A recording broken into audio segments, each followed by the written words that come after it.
This is going to be a brief introduction to using three different effects.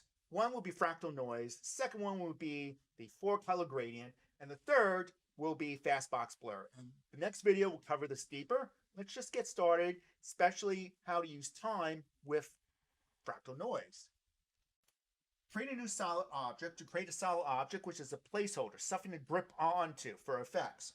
Right click in this area, new, solid. Pick the color that's solid. Could choose some type of blue like this. Click OK. If you don't like the color of this solid, you can always go under Layer, Solid Settings, and change the color a little too bright like that. Your solid is placed up here within solids. You can always go there, change it up. Hey, what am I going to do with the solid? I'm going to apply effects to the solid. It's a placeholder. You can't use it as just background art, which is excellent. See it as an object to place effects. Often the effects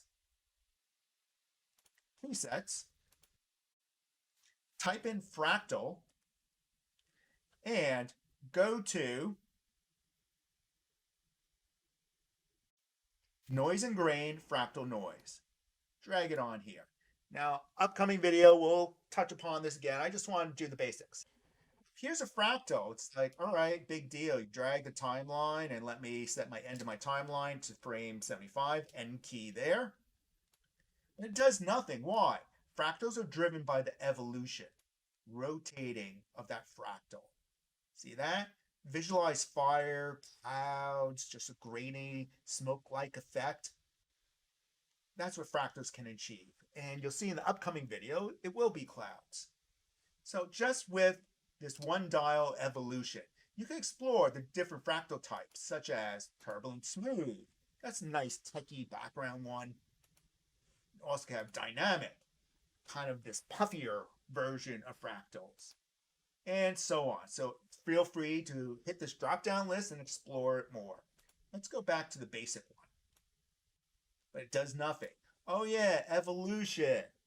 All right, you could use keyframes for evolution. Nothing's wrong with that. Let's do it a little simpler. Let's use time to drive this. Option click on evolution or alt click on evolution. For its effect down here, right here, it's the only one with text on it. Type in time, T-I-M-E, multiply by shift asterisk. That's the shift A key. And let me do 100. Here's our thing evolving across time. Now jittered because my timeline is a little short. I'll just stretch it. All right. Maybe if you don't want basic, you could go with the turbulent smooth one. That's your choice. I think I'm going to stick with, basic is good. So we have this evolving fractal. Next, you can play with the scale of the fractal by going under transform, scale. You can increase the scale if you want bigger scale like this.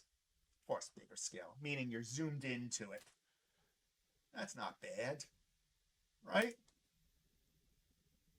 If you want smaller particles, which we'll also see in an upcoming video about doing stars, you can make scale real small. And adding this up with some adjustment curves, we'll be able to get a twinkling star effect, and that's coming up soon. Okay. Let me scale it back up again, just like this. So that's fractals. Next video covers about making fractals into clouds, mixing it with the next effect that's going to be covered. Let me throw this one out. The next effect that's being covered, the four color gradient. So just four hyphen color gradient. Four color gradient, it's not animated, something you have to animate on your own. You're giving these 4 points. Then click on this target right there to locate which color you're dealing with. So click to show, click to unshow. Click, show, and this is showing the targets. So this target's over here, and with that target selected, you can move it. You could also click in the viewport and drag it around. Sometimes there's stuff in the way, so it's easier to just click on a target and just move it somewhere else. To animate this target, or any target, of course, all you have to do is click on the point right there, but actually I'm on this target, point number 3. And at that moment, just drag the playback head to the other side, and you can drag that target somewhere else. And now we have this soft pink pattern going across the sky. The final ingredient for making of the sky will be Fastbox Blur. In order to see it a little better, let me revisit Fractal Noise. So just type in Fractal or Fract, go under Noise and Grain, drag Fractal Noise to the solid layer. And as demonstrated before, to animate this, Option click or Alt click Evolution, use some math, time multiplied by, say, 100, and that will animate the fractal. I also went under Transformed and I scaled it up. So to push back some of this blockiness, that's where Fastbox Blur comes in. So type in the word fast. You'll find blur and sharpen, and drag Fastbox Blur to either the layer over here or right here onto the composition. Let's explore Fastbox Blur. Of course, you can animate it, but here's the 2 settings that you're interested in. Blur radius, how much blurriness to do. Iterations, the refinement. At high refinement, Fastbox Blur becomes a little slower. You get more refined blurriness.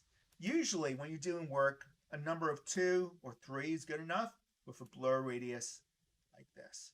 So we'll make clouds using Fastbox Blur, Fractal Noise, and 4-color gradient as well. So these are the parts. Let's put it all together in the next video.